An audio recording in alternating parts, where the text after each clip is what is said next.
असलियत पता चल गया। तुमने जो कुछ भी बोला था वो सच नहीं था, झूठ था।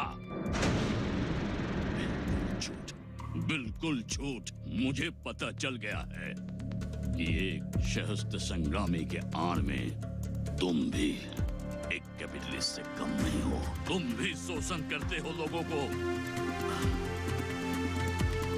जब राज खोल गया है तो एक बात कान खोल के सुन लो, अच्छी तरह से सुन लो। हमारे ऑर्गेनाइजेशन में एक बार जो दाखिल हो जाता है, अंदर आ जाता है, तो वो बाहर नहीं निकल सकता।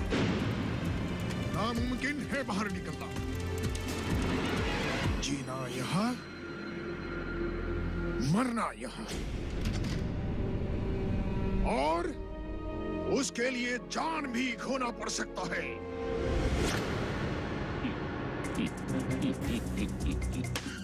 चला गोली, जी भर के गोली चला। मैं तो निरंतर खड़ा हूँ।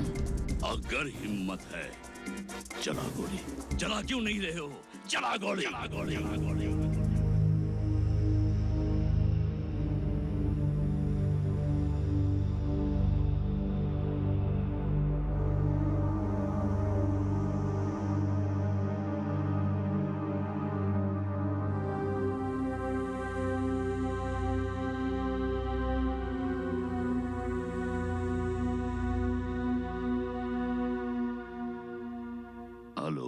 रंजय भैया, कैसे हो?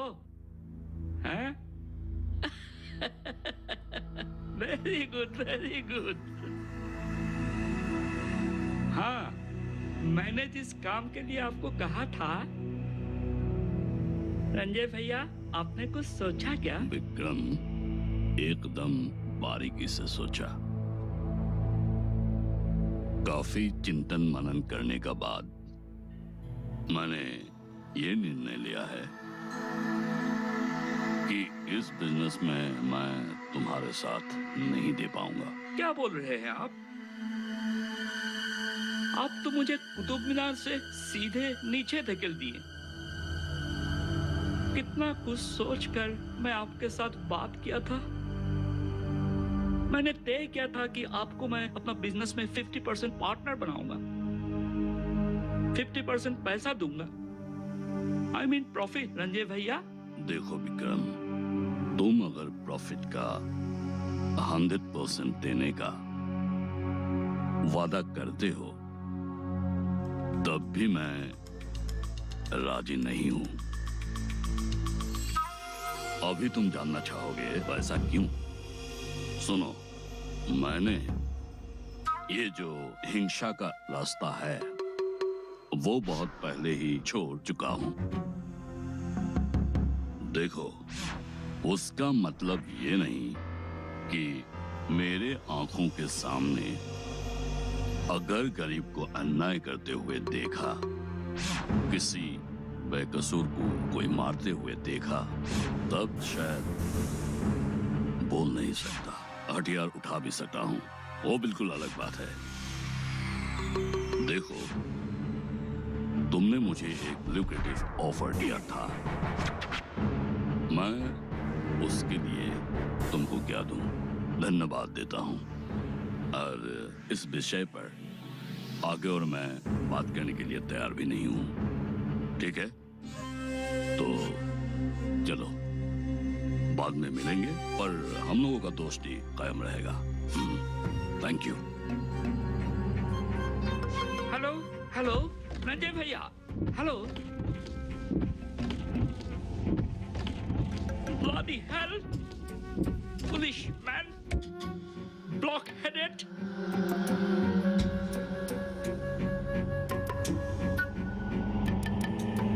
Nonsense, bloody hell! दिमाग में कुछ भी नहीं है। Nonsense! किसका ऊपर गुस्सा आ रहा है? वही जो पहले उग्रपंथी संगठन में थे, बाद में वो सरकार के आगे सरेंडर कर दिया। उसे मैं देख लूंगा, मजबूर कर दूंगा उसे।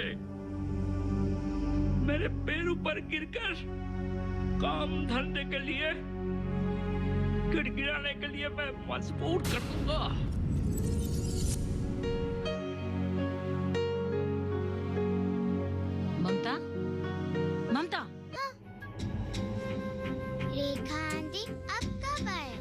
कब आई वो छोड़ो, पर मैं बाहर जाने से पहले तुम्हें क्या बोलकर गई थी? आंटी, चुप, बहाने की कोई जरूरत नहीं है। मुझे पता है तुम बहानेबाजी में बहुत माहिर हो।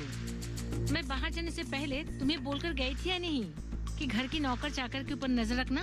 वो तो ठीक से ही काम कर रहे थे। खाक ठीक से काम कर रहे थे। रामू और राजू का तो कहीं आता पता ही नहीं। जरूर वो दोनों काम छोड़कर कहीं सिनेमा देखने गए होंगे। और महारानी चमेली, वो तो सोफे पर सो रही है और रसोई घर में बर्तनों का ढेर लगा हुआ है। तुम क्या चाहते हो, मैं जाकर धूं? आंटी, जब मैंने देखा था तब तो वो अच्छे से ही काम कर रहे थे। आपको तो पता ही है मेरा परीक्षा नजदीक है, इसलिए सोचा थोड़ा पढ़ लूं। पढ़ लिख कर क्या फोड़ोगे, मुझे पता है। और सुनो, मैं तुम्हारी माँ नहीं हूँ जो तुम्हारे हर नखरे को मैं सहती रहूँ। आज के बाद अगर तुम ऐसे करोगे तो मैं हाथ उठाने के लिए मजबूर हो जाऊंगी। माँ, बिना कुछ सोचे समझे अब ममता को क्यों डांट रही है? आपने तो इसको रुला ही दिया। अनुज, बेटा तुम बीच में मत आओ, ये मेरा और ममता का मामला है। तो क्या हुआ? मैंने तो खुद अपनी आंखों से देखा, जैसे अब ममता को बोल कर गई थी, ममता वैसे ही निगरानी कर रही थी। सुनो बेटा, इसके तरफदारी में समय बर्बाद मत करो। तुम्हारे परीक्षा नजदीक है, जाओ जाकर पढ़ाई करो। कमाल है, मुझे पढ़ने को कह रही हो लेकिन इसको डिस्टर्ब कर रही हो। इसकी भी तो परीक्षा नजदीक है।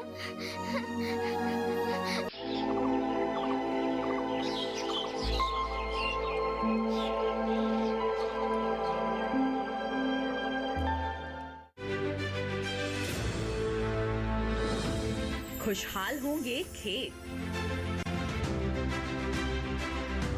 पशु भी रहेंगे स्वस्थ। सरकारी स्कीम का होगा लाभ, जब एक्सपर्ट्स का मिलेगा साथ, किसानों के सवाल विशेषज्ञों के जवाब, अब सिर्फ एक फोन कॉल पर। देखिए अपना खास प्रोग्राम। हमारे टोल फ्री नंबर हैं 1800-113060, 1800-113061। हेलो किसान, सोमवार से शुक्रवार शाम 6 बजे सिर्फ दूरदर्शन किसान पर।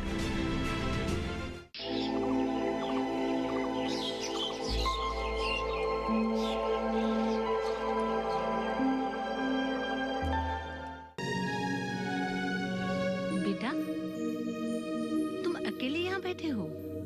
मैं डाइनिंग टेबल पर तुम्हारे खाने के लिए इंतजार कर रही हूँ। चलो। किसने कहा आपको इंतजार करने के लिए? खा लिया होता। मैं तुम्हारे बिना कैसे खा सकती हूँ, बोलो? जब मुझे और ममता को छोड़कर आप बाहर पार्टियों में जाती है, तब कैसे खाते हो? क्या हुआ बेटा, मम्मी से क्यों इतना खफा हो? आप बिना कारण ममता के ऊपर इतना गुस्सा क्यों कर रही थी? ओहो, आखिर बात यही है। अगर आप मर जाते और कोई मेरे साथ ऐसा पेश आता तो मैं क्या करता? Shut up! रेखा, तुमने ये क्या किया? जो तुमने देखा, पर क्यों किया? ये मेरी मरने की बात कर रहा था। रेखा, मैंने सुना, ये तुम्हारी मरने की बात नहीं कह रहा था, ये तो सिर्फ उदाहरण दे रहा था। जो भी हो, ये मेरी मरने जीने की बात कर रहा था।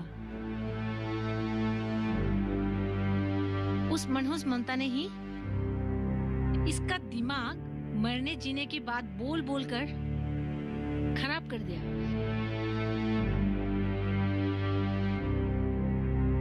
ये समय इसका खेलने कूदने और पढ़ने का है, मरने जीने के बाद करने का नहीं।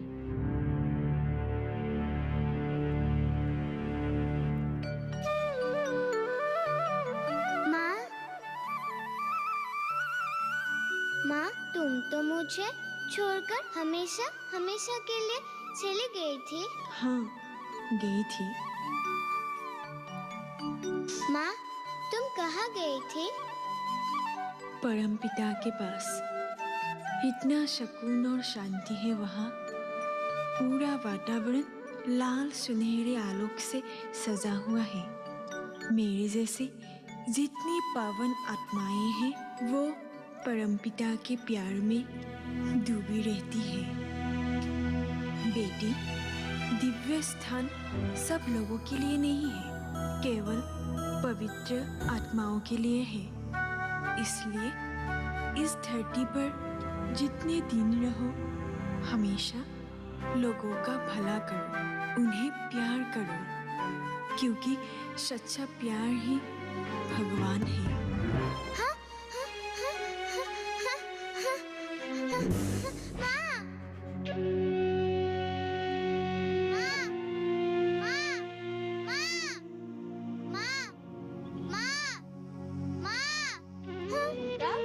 ममता उठो।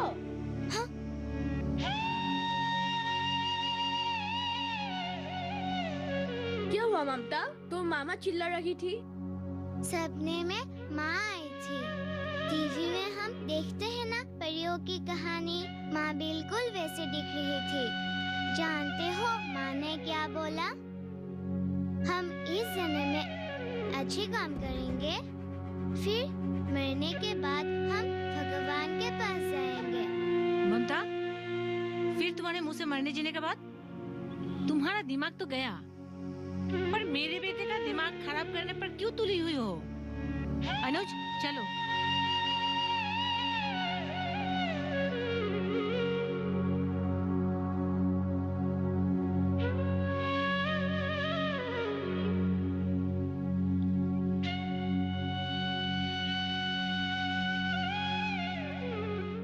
क्या बात है?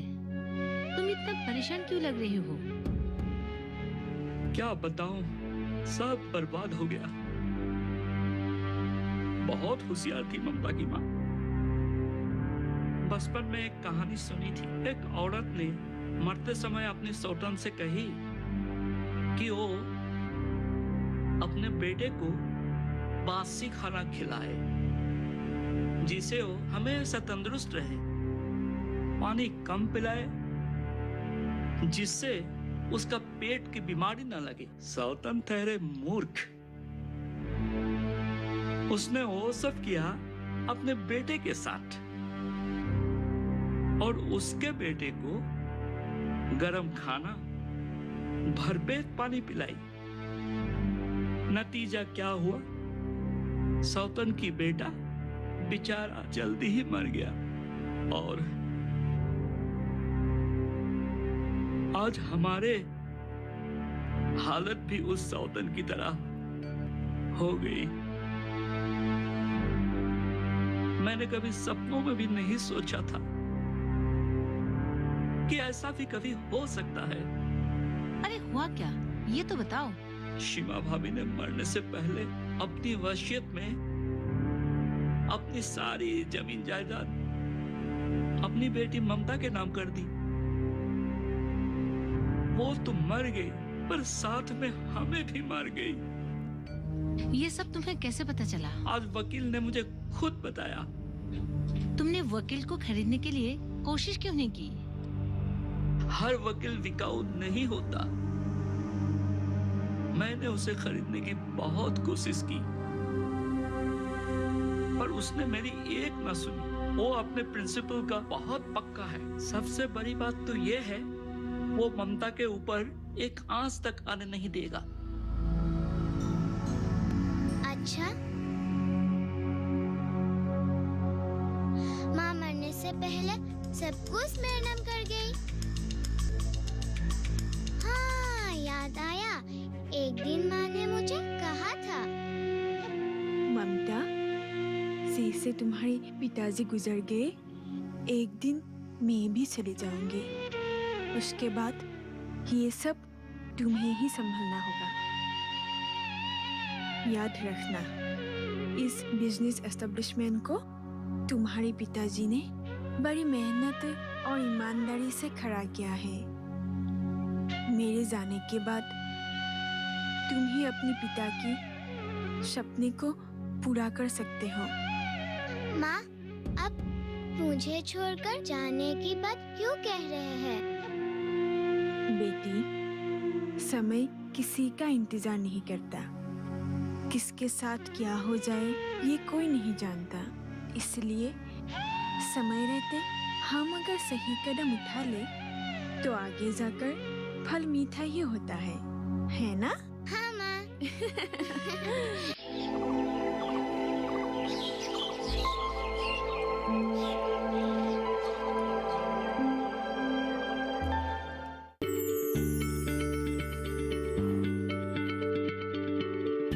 क्या आप किसी बीमारी से परेशान हैं? चाहते हैं डॉक्टर की सलाह? तो हम हैं आपके साथ। बताएंगे आपको जीने की राह। समस्याएं आपकी, समाधान देश के मशहूर विशेषज्ञों के। घर बैठे बात करें देश के जाने माने डॉक्टरों से। हमारे लाइव प्रोग्राम स्वस्थ किसान में हर शनिवार शाम 6 बजे से 7 बजे तक।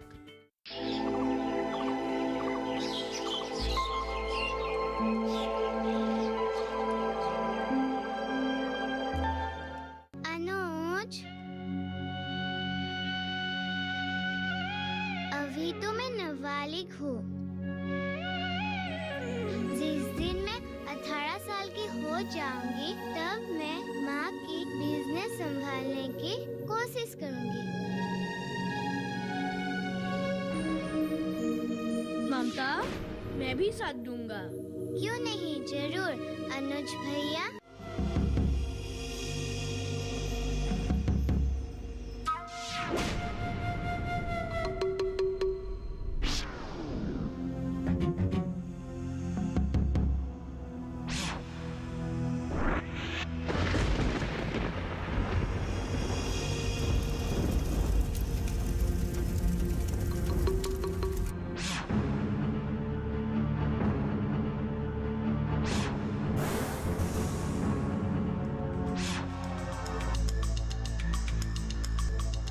सुनो, पानी सर से ऊपर चढ़ गया और तुम टीवी पे लगे हो। अरे जब भी मैं कोई मेरा पसंदीदा प्रोग्राम टीवी में देखता हूँ, तुम कहाँ से पहुँच जाती हो मेरा दिमाग खराब करने के लिए? हमारा सब कुछ खत्म हो जा रहा है। आप खाली बैठकर टीवी टीवी टीवी। बात को ज्यादा घुमाओ मत, साफ साफ बोलो बात क्या है। सुनो,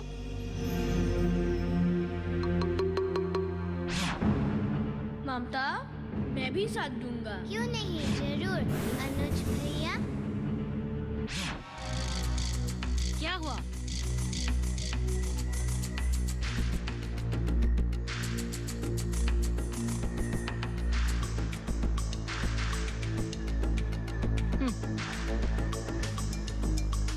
पहाड़ टूट पड़ा। समय रहते ही कुछ कर लो, नहीं तो हम लोग भिखारी बन जाएंगे। समय रहते ही कुछ कर लो, नहीं तो हम लोग भिखारी बन जाएंगे। समय रहते ही कुछ कर लो, नहीं तो हम लोग भिखारी बन जाएंगे।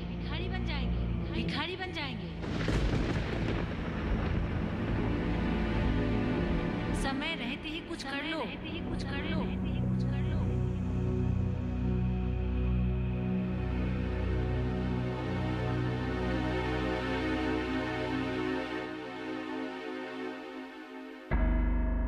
ममता की इतनी कम उम्र में ही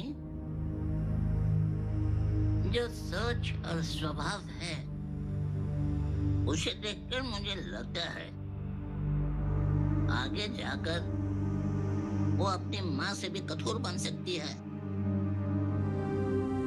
और उसका मन किया तो वो हम सभी को इस घर से धक्के मार कर निकाल सकती है।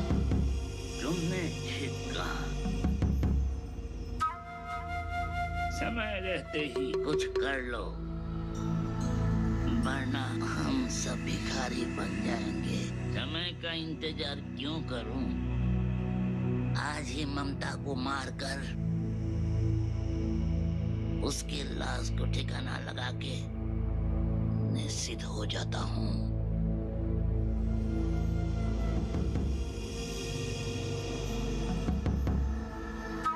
ममता ममता उठो उठो।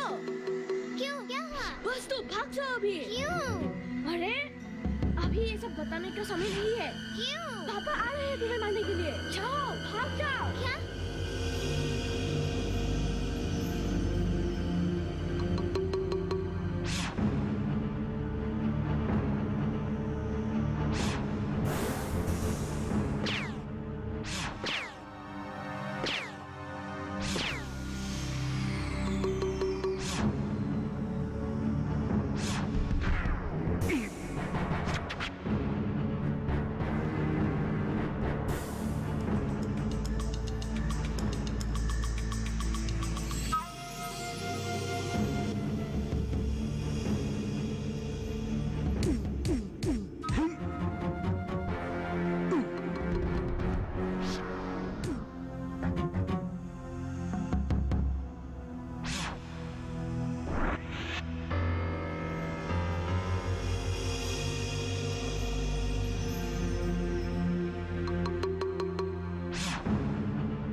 Hands up.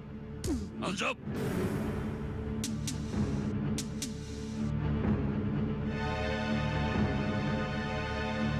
Hello, police station. समाज के नजर में और मेरी नजर में तू एक हैवान है। सर, गुस्ताखी माफ सर। आपने सही कहा सर। मैं हैवान हूँ, पर मैंने ये जानबूझकर नहीं किया सर। जो अच्छी खबर है सुनाओ। मैं एमबीए में पूरी यूनिवर्सिटी में फर्स्ट क्लास फर्स्ट आई हूँ। पूरी यूनिवर्सिटी में? हाँ। First class first. Oh, great great great.